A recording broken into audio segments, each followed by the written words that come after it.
session, we are going to start the new point, that is factors affecting to the drug absorption. In the today's session, we will discuss in more detail the physicochemical factors which are going to affect the drug absorption. So let us move towards the factors affecting to drug absorption. This is the disclaimer for the viewers. Let us see the learning objectives which I have set for the today's module or today's lecture.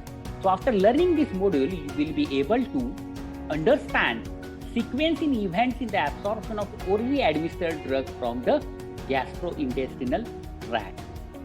You will be able to enlist factors affecting gastrointestinal absorption of drug. So here in the second point, you will be able to enlist the various factors which are going to affect the gastrointestinal absorption of a drug. The third learning objective, that is, you will be able to define the terms solubility and the dissolution, as well as you should be able to define what is meant by the intrinsic solubility of the drug. You will be able to correlate solubility and dissolution of drug with the absorption. Then you will be able to describe theories of dissolution. There are various theories are there, and you should be able to describe all these theories. You will be able to explain the factors affecting the drug dissolution. While discussing the theories of dissolution, we will discuss the few factors, how these factors are going to affect the drug dissolution. Then you will be able to relate particle size and effective surface area with the dissolution and the absorption. That is how the particle size and the effective surface area, it is going to affect the dissolution as well as the absorption of the drug. Then you will be able to describe effect of salt form of drug on a dissolution and the absorption, as there are more than 60% of drugs in the market which are available in the form of salts, and they are going to affect the dissolution as well as the furthermore the absorption of a drug. So these are the learning objectives which I have set for the today's module. Let us see the events in drug absorption of orally administered drug from the gastrointestinal tract. As you know that the drugs are given in the form of the dosage form, isn't it?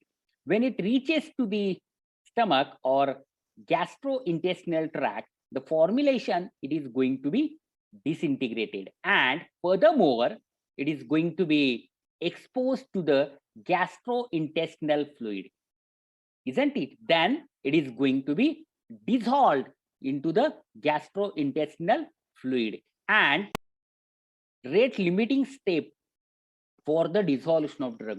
More precisely, the lipophilic drug shows the dissolution rate limitation. Means the drugs which are hydrophobic in nature, shows the dissolution rate limited absorption. Furthermore, once the drug gets dissolved into the gastrointestinal fluid, it is going to be absorbed into the systemic circulation to the biological membrane. Yet another, here the one more rate limiting step is there, and that is known as the permeability. If the drug is having a limited lipophilicity, then such a drug shows the permeability rate limited absorption. So these are the sequential events in the absorption of orally administered drug through the GIT. Look at the graph which I have shown near to flow chart. So here the graph of plasma drug level versus the concentration.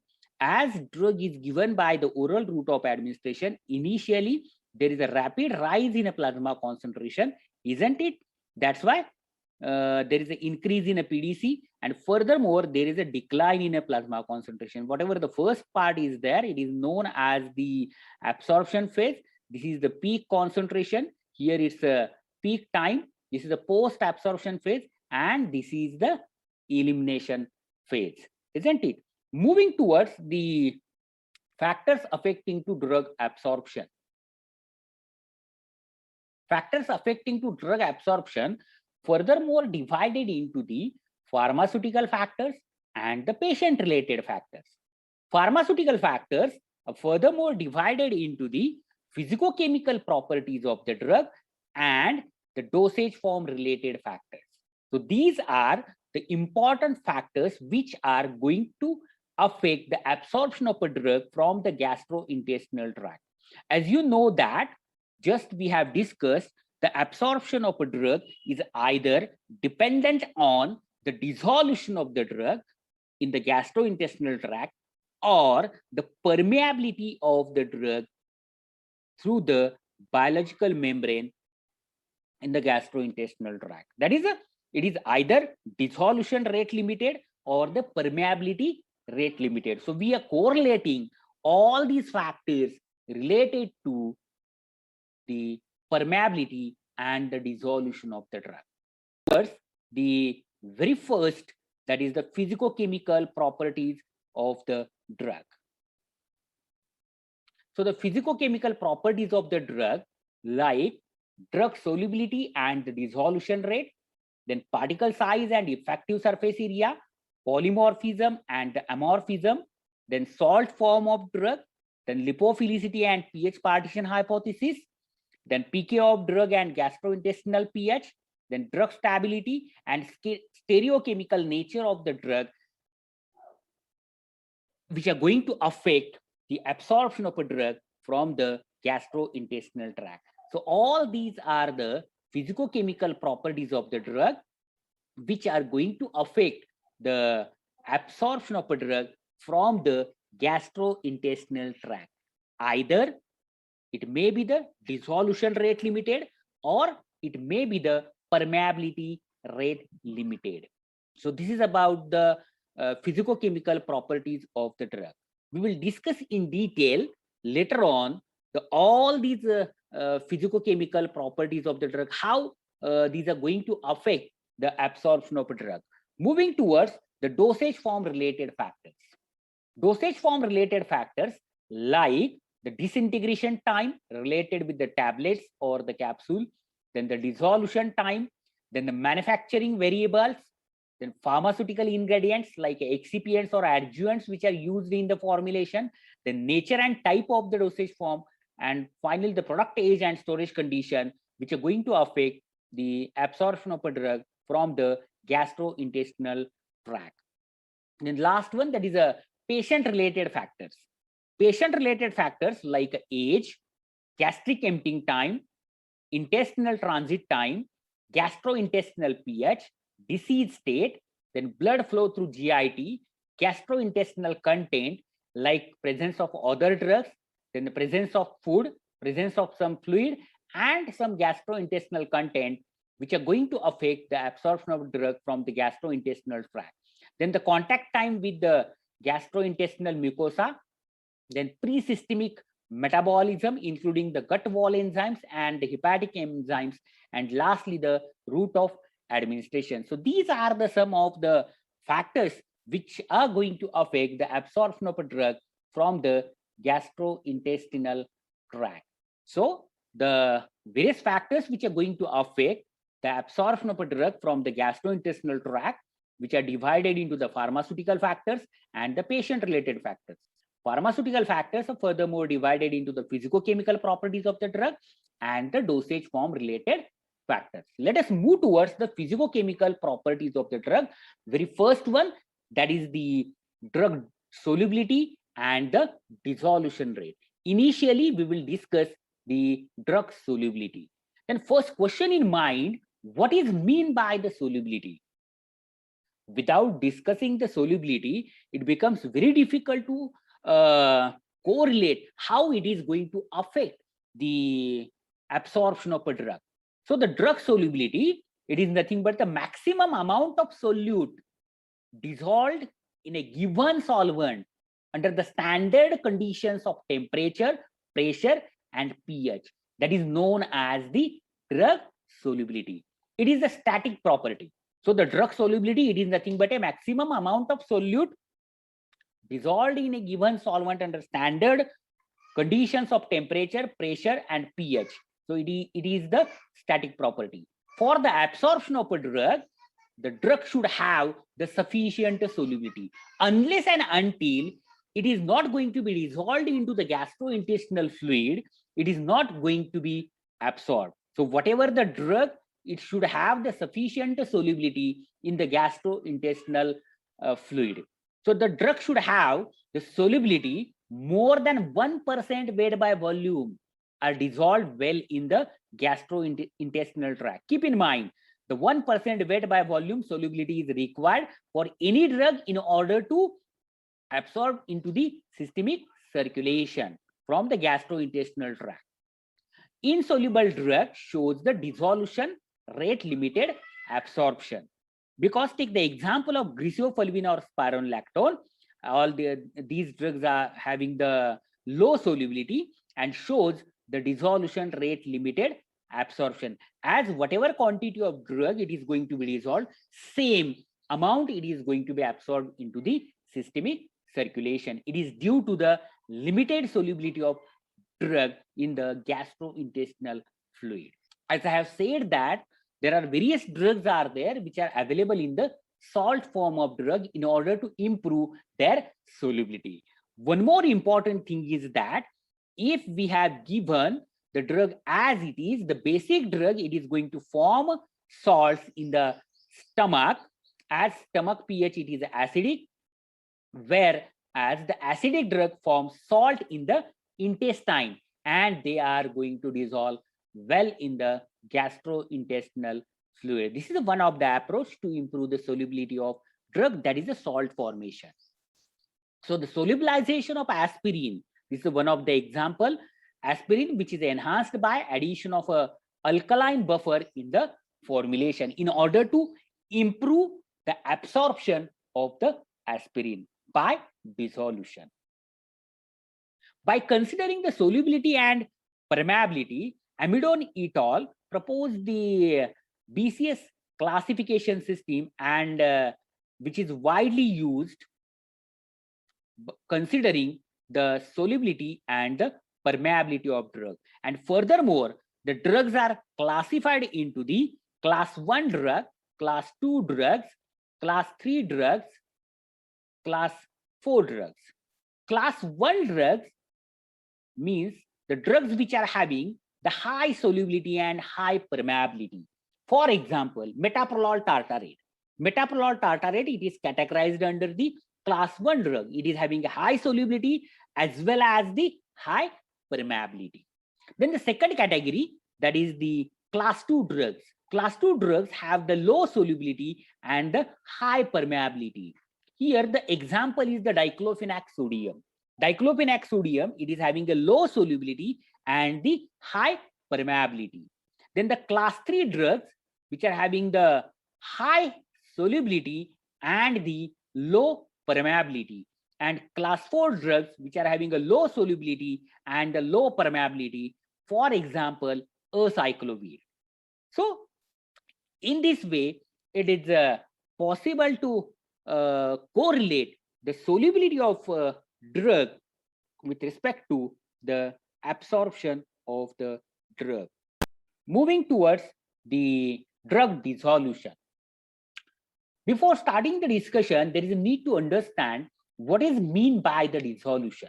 As already we have seen the definition of the solubility. Moving towards the drug dissolution. So dissolution, it is the amount of solid substance that goes into the solution per unit time under standard condition of temperature, pH, and solvent composition, and the constant surface area. This is known as the dissolution. Simply, we can define the dissolution as a solid substance solubilized in a given solvent per unit time. Per unit time, that is important. It is a dynamic process. It is not a static. So simply, it's a mass transfer from the solid surface to into the liquid phase, that is known as the dissolution, isn't it? So these are some of the definitions which are used to understand what is mean by the dissolution. So dissolution, it is the amount of solid substance that goes into the solution per unit time under standard conditions of temperature, pH and solvent composition and the constant surface area. So in the case of dosage form, which are administered orally, as already we have discussed, the following determine the rate of absorption. That is one parameter, very first parameter, that is the dissolution. Look at the figure. So this is the dosage form when it is given by the oral route of administration, drug in the gastrointestinal tract. Here there is a dissolution and the absorption step. Either it is dependent on the dissolution of the drug, or it is dependent on the permeability of drug through the membrane, isn't it? And furthermore, it reaches into the systemic circulation and it leads the pharmacological effect of drug. There are some theories which are proposed in order to understand the process of dissolution and in order to understand the various factors which are going to affect the dissolution. So there are three theories are there. Very first theory, that is known as the diffusion layer model. Second theory, that is known as the surface renewal theory. It is also known as the Danckwerts model. And third one, that is known as the interfacial barrier model or the limited solvation theory. So moving towards the first theory, that is known as the diffusion layer model, that when we are putting the solid into the liquid phase, there is a formation of a stagnant layer in between the solid and liquid interface. So this is the solid drug particle, isn't it? This is the stagnant layer. Here, this is the bulk of solution and this is the membrane. So the thickness of stagnant layer, it is denoted as a H, and its concentration, it is a CS. Then concentration in the solution, it is denoted as the CB. And from the stagnant layer, the drug, it is going to be diffused into the bulk of solution. So there are two steps are there in the dissolution of a drug into the bulk of solution according to diffusion layer model. That is the very first step, that is known as a diffusion, formation of a diffusion layer or a stagnant film. And second step, that is a diffusion of a soluble solute into the bulk of solution. Diffusion layer, it is going to be formed at a solid liquid interface which is having a concentration CS. So diffusion layer, it is saturated with the drug and this is the rapid state. As soon as when we are putting the drug particles into the liquid medium, there is a formation of a stagnant layer which is having a concentration CS. And furthermore, the drug, it is going to be diffused from stagnant layer into the bulk of solution. And this is the rate limiting step, or this is one of the slowest step in the whole process of dissolution. That is a movement of drug from the stagnant layer into the bulk of solution. In order to understand the dissolution, we are using the Noyes-Whitney equation. So Noyes-Whitney equation explains the dissolution rate limited solvation theory. Moving towards the Noyes and Whitney equation. So the Noyes and Whitney equation, it is based on a fixed second law of diffusion.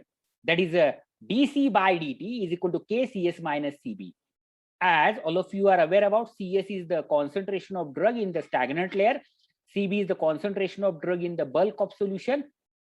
K is the dissolution rate constant, and dC by dt, it is the dissolution rate of the drug. So according to this, the rate of dissolution, it is dependent on the concentration gradient. But whatever the constant used by Noyes and Whitney, that is K, isn't it? Here only the K, it is a dissolution rate constant, and it comprises so many other constants, and hence the Nernst and Berner incorporated the fixed first law of diffusion into the Noyes-Whitney equation. And furthermore, whatever the equation proposed by Noyes and Whitney, it is modified to the dC by dt is equal to dAk W by O divided by VH in bracket CS minus CB. So dC by dt here, it is the rate of dissolution, D is the diffusivity of drug, A, it is the surface area of the dissolving solid, K W by O is the partition coefficient, V is the volume of dissolution medium, H is the thickness of stagnant layer, and CS minus CB is the concentration gradient. So according to this equation, it is possible to explain the various factors which are going to affect the dissolution. So here D is the diffusivity, isn't it? So the rate of diffusion, rate of dissolution, it is directly proportional to the diffusivity. Rate of dissolution, it is directly proportional to the surface area of the dissolving solid. If the surface area of dissolving solid is more, the rate of dissolution is more, isn't it? Then the partition coefficient W by O, water to oil, if it is more, then the rate of dissolution, it is also going to be increased. And one more parameter, that is H, that is thickness of stagnant layer. It is inversely proportional to rate of dissolution. Stagnant layer, it is thicker, then the rate of dissolution, it is less. At last, the rate of dissolution, it is directly proportional to concentration gradient. As you know that CS is the concentration from the stagnant layer, that is a saturated solubility of drug, and CB, it is the concentration of drug in the bulk of solution. So when we are putting the solid into the bulk of solution, what happens as a rapid step? There is a formation of a stagnant layer. There is only limited volume of solution or medium it is present in the flask, and the drug, it is going to be diffused from stagnant layer into the bulk of solution. The drug, it is going to be diffused from stagnant layer into the bulk of solution. Once the system gets equilibrated, there will not be further dissolution of a drug into the dissolution medium.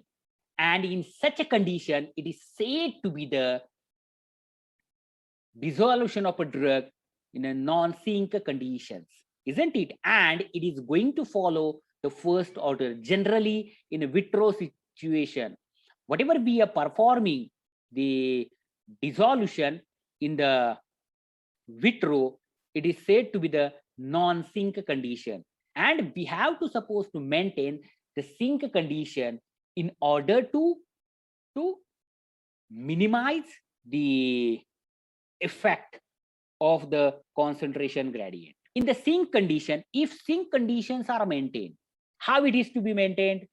As we have seen the figure on a previous slide, once the drug released into the bulk of solution, furthermore, it is going to be absorbed into the systemic circulation, and always the concentration gradient is maintained, isn't it?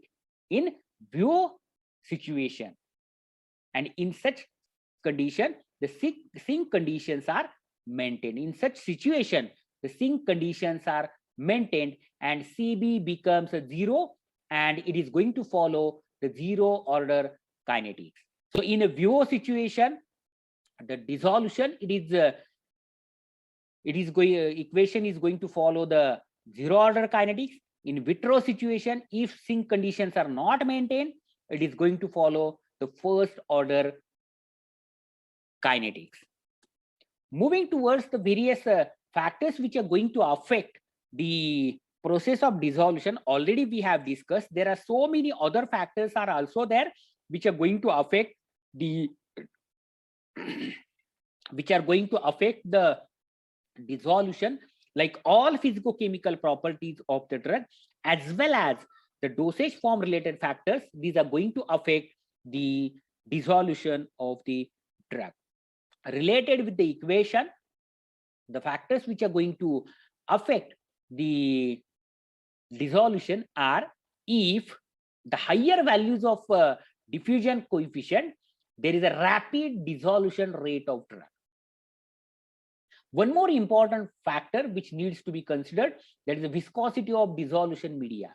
If we are increasing the viscosity of dissolution medium, the diffusion of a drug from the stagnant layer into the bulk of solution, it is going to be decreased. So it is inversely related. If the area of the dissolving solid it is more, then there is a rapid dissolution. So there is one approach we can utilize here to enhance the dissolution of drug, that is a micronization. For example, griseofulvin. Then more values of the partition coefficient Kw by O, there is a higher hydrophilicity of drug and there is a rapid dissolution of the drug. Furthermore, related to the concentration gradient, there is a, if concentration gradient it is maintained high, there will be the faster drug dissolution and it can be enhanced by the solubility of drug by increasing the solubility or by increasing the dissolution media volume. More the thickness of stagnant layer, that is H, lesser the drug diffusion as well as dissolution. If we can increase the agitation of the dissolution medium in the vitro situation, that will decrease the thickness of stagnant layer and thereby there is an increase in the dissolution rate. So according to Noyes and Whitney equation, it represents the first order dissolution rate process, as already we have seen on the first slide, and the driving force for the dissolution of drug, it is a concentration gradient, that is a CB, that is the CS minus CB. So under such situation, the dissolution is said to be under non-sink condition and it is going to follow the first order kinetics. Already we have seen in the sink condition, it is going to follow the zero order kinetics. So in the sink conditions, as already we have seen, the CB becomes a zero and equation gets reduced to dC by dt is equal to dA divided by H into CS. There is a certain deviation for this equation and it is assumed that the D and H remains constant. As already we have seen that H it is not constant, then the static diffusion layer H, it is altered by force of agitation at the surface of dissolving solid, maybe in the vivo situation or the vitro situation, isn't it? The thickness of stagnant layer, it is not constant. One more important aspect, that is a area of dissolving solid, it is not constant. It is going to be changed as the drug moves from the solid surface into the bulk of solution. The area of the dissolving solid, it is going to be changed and it is not considered in the Noyes and Whitney equation. So whatever the Noyes and Whitney equation is there, it is a first order dissolution rate process for which the driving force is a concentration gradient, and this is true for in vitro dissolution, which is characterized by the non-sink condition. So in vivo situation, the sink conditions are maintained and CB becomes a zero and the equation gets reduced to dC by dt is equal to K. Whatever this dA divided by H and CS, we have converted it into the proportionality constant, that is the K. So dC by dt is equal to K. So under sink condition dissolution, it is going to follow the zero order kinetics. So as I have said that the dissolution, it is in vitro situation, it is in the non-sink conditions, and in a vivo conditions, it is a sink condition. So in the vivo situation, it is going to follow the zero order dissolution, that is under sink condition, and in non-sink condition, it is going to follow the first order kinetics. Here I have shown the graph of concentration of dissolved drug versus time. In the case of zero order, it is a linear curve, whereas in the case of first order dissolution, initially there is a rapid dissolution, and furthermore the rate of dissolution, it is going to be decreased. So always there is a need to maintain the sink conditions in the vitro situation when we are performing the dissolution of dosage form in the dissolution test apparatus, and the sink conditions which are maintained by bathing the solid in a fresh solvent from time to time. So from time to time, we have to supposed to change the dissolution medium. So that will maintain the sink condition in vitro situation. Furthermore, we have to supposed to increase the volume of dissolution medium. So that will again help us to maintain the sink condition. Or by removing the dissolved drug by partitioning. By using certain partitioning solvents, it is possible to extract the drug from the dissolution medium, and that will help us to maintain the sink condition. Then by adding the water miscible solvents, which will help us to increase the solubility of drug in the dissolution medium, and or by adding the adsorbent. So these are the some of the ways which will help us to maintain the sink conditions in the vitro dissolution.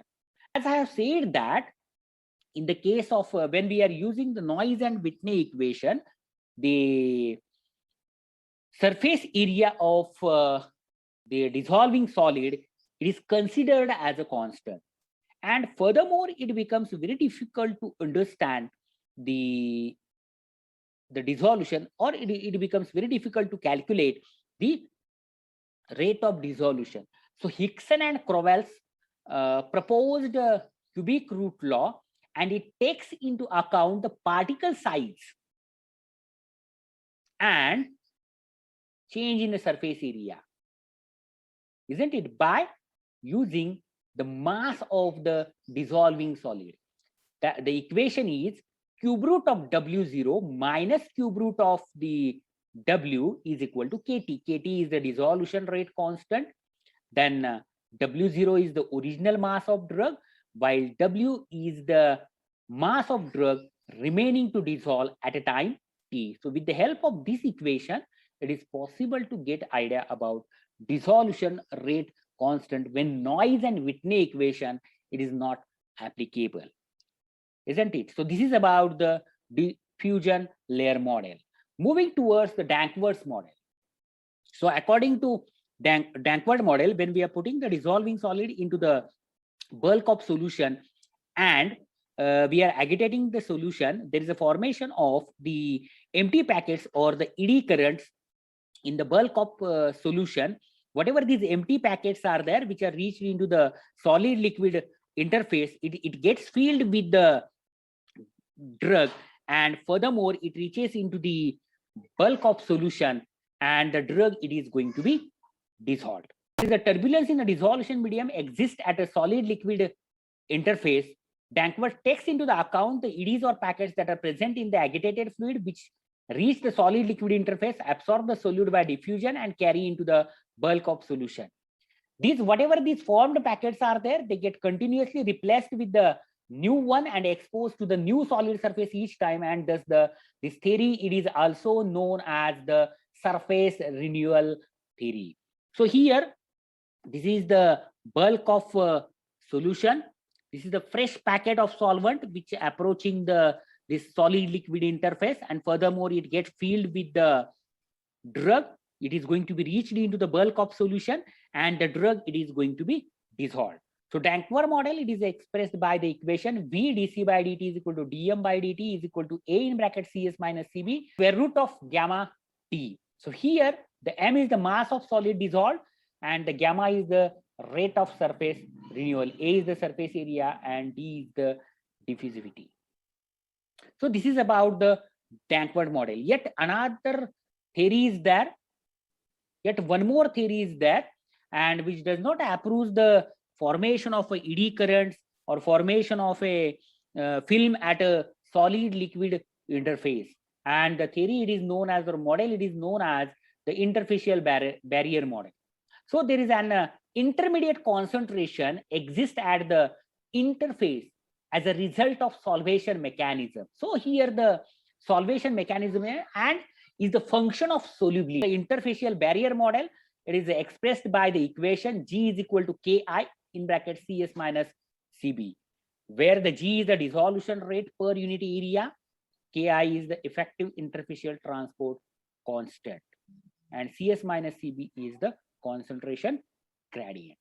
So this is about the interfacial barrier model. Moving towards the factors affecting to drug dissolution and the dissolution rate. Already we have discussed few of the factors under the diffusion layer model, and moving towards the some other factors which are going to affect the dissolution, that is the physicochemical properties of the drug and the dosage form related factor. We'll discuss the physicochemical properties and the dosage form related factors in the coming sessions.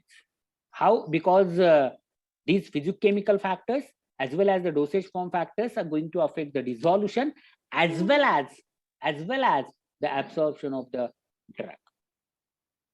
The next physicochemical property, that is particle size and the effective surface area. So the particle size of the drug or the molecule, it is going to affect the solubility as well as the dissolution of drug. There are two types of surface areas are there. Very first one, that is the absolute surface area. Absolute surface area, it is nothing but a total surface area of the any particle. And the second surface area, that is known as the effective surface area. Effective surface area, it is nothing but the surface area which is exposed to the dissolution medium.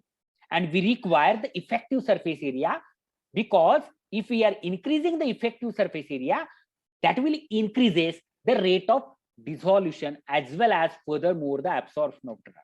So the greater the surface area, faster the dissolution rate. So the particle size and surface area are inversely related to each other. As we are decreasing the particle size, the surface area of dissolving solid, it is going to be increased, or surface area of the particle, it is going to be increased, which turns to increase in the dissolution rate of the drug.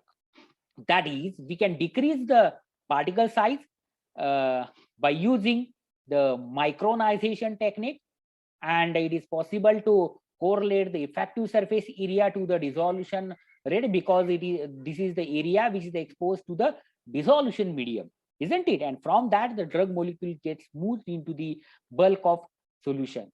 As greater the effective surface area, there will be the more intimate contact between the solid surface and aqueous solvent, and there is a faster dissolution. So whatever the contact of solid and liquid, it is going to be increased, and that will promote the dissolution of the hydrophilic drug. It is not always case micronization of the poorly aqueous soluble drug like chloramphenicol or cresofulvin leads to superior dissolution compared to the mild form of drug. When we are micronizing the poorly soluble drugs like a cresofulvin or the chloramphenicol, the dissolution rate of these drugs are going to be increased.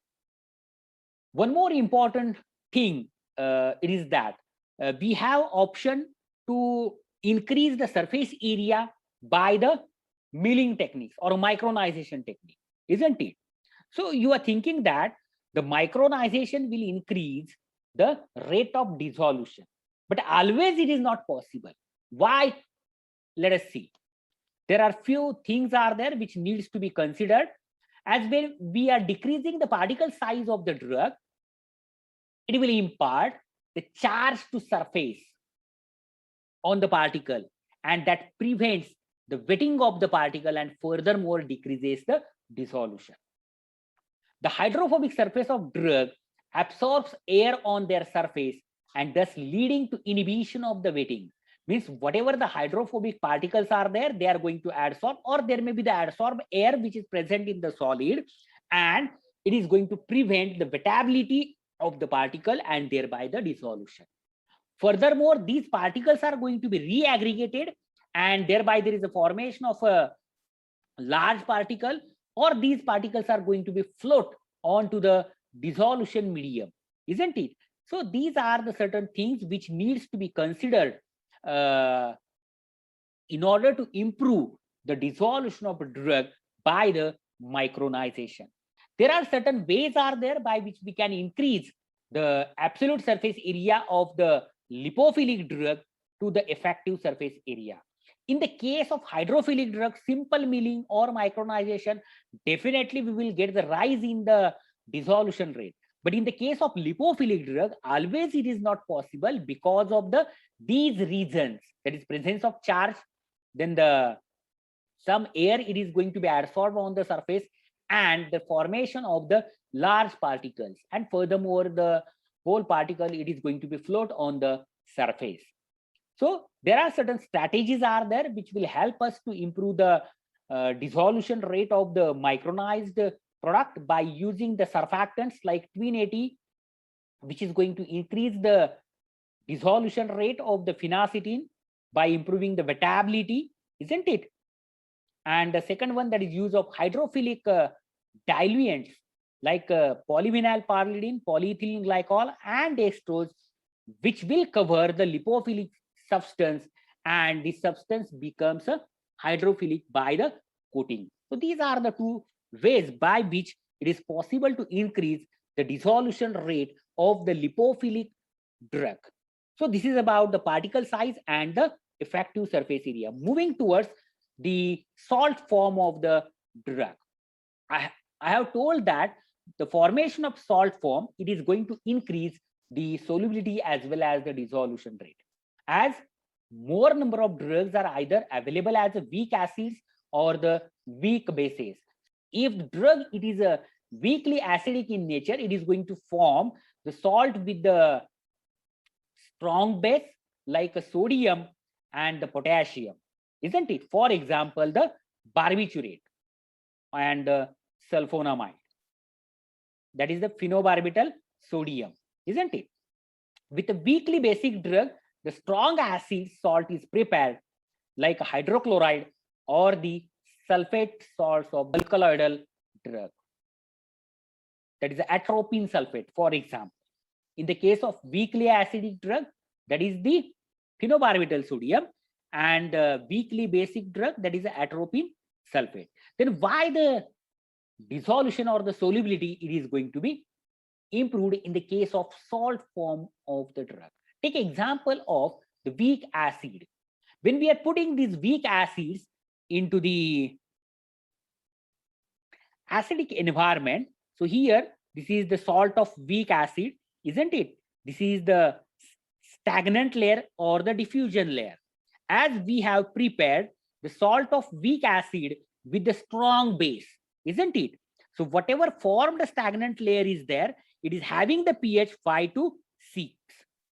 The bulk of solution, it is having the pH 1 to 3, that is a stomach pH. So the drug, it is going to be diffused from the stagnant layer into the bulk of solution, either in the dissolved state, which is going to be absorbed, or it is going to be precipitated into the fine particle, which is having a high surface area, and furthermore it is going to be dissolved and absorbed into the systemic circulation. So this is about the salt formation of drug. So this is one of the approach which is used to increase the dissolution rate as well as the absorption of the drug. In this way, the salt formation, it is going to affect the solubility, dissolution, and the absorption of a drug from the gastrointestinal tract. Let us move towards the summary.